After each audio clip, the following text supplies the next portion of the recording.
Alright, so nagbabalik tayo. And for today's video, let's talk about a pen. Okay, so how can you effectively rehearse or practice using a pen sa pag-violin nyo? Paano natin mapapaganda yung tunog even without practicing or using the instrument? And yun nga, minsan kasi wala tayong time or we're outside pero gusto natin mag-practice, but what do we have or what can we use, no?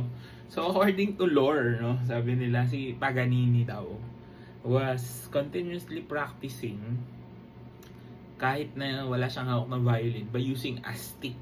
So doon daw siya nagpa-practice ng bowing. Now, ako personally, I've been practicing with a pen or pencil, no, since college ako. Kapag kunwari nasa labas kayo, no, naglalakad ka pa uwi or papunta ka ng school or wherever, at least it's very compact. It fits in your pocket, 'di ba?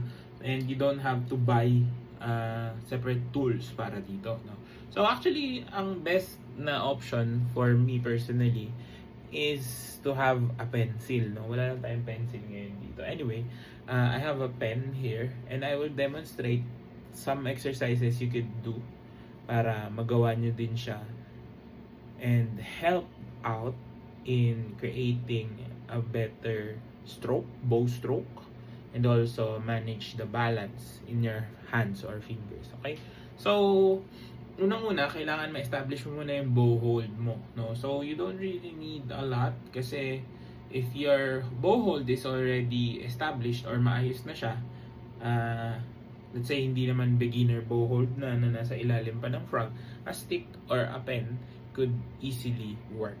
Okay? So, sabi ko nga, mas maganda kung pencil kasi ang bows natin are octagonal, di ba? Pero ang pencil, on the other hand, is hexagonal. So, there's less angles, mas less yung kanto niya, and it feels more natural in the hand. Mas flat siya, basically. So, just do your normal bow hold and practice nyo siyang hawakan, no? So, again, first exercise you can do is tap your fingers. Same thing as bow exercises that you would do on a regular bow.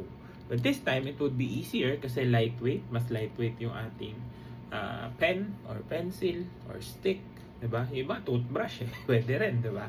Yan. So, that exercise, no?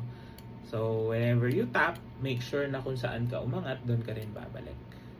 And then, another exercise that you can do is, of course, rocket ship tawag natin dito. So, the thing that you have to look for is, kunwari, yung pencil mo, meron kang eraser. So, for this, yung panglabas ng nib. Okay? So, you have to look at it and make sure it goes straight up and it goes straight down. So, straight line. Kahit anong angle mo siya gawin, pwedeng pa ganyan, pwedeng pa ganito. As long as you're creating a straight line, pwede rin na nagbo-bow, diba? Dito natin pinapadaan using our arms.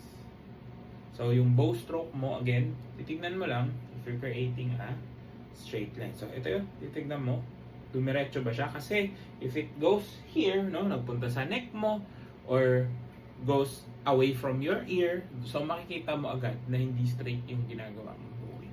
So, itong exercises na to could help you maintain a straight bow kapag gumawa ka na talaga ng tunay na violin bow, no? If you have the time to practice. So, these exercises will help out, no? You could also do the same exercises you would do on your bow. Again, mas madali mo siyang magagawa. And also, the wiper, di ba? So, when you do this, you still apply the same principles. Tapping on the pinky or the little finger, pag ganon. And then tapping on the index, pabalik. So, you're still simulating all your movements ng para kang may bow.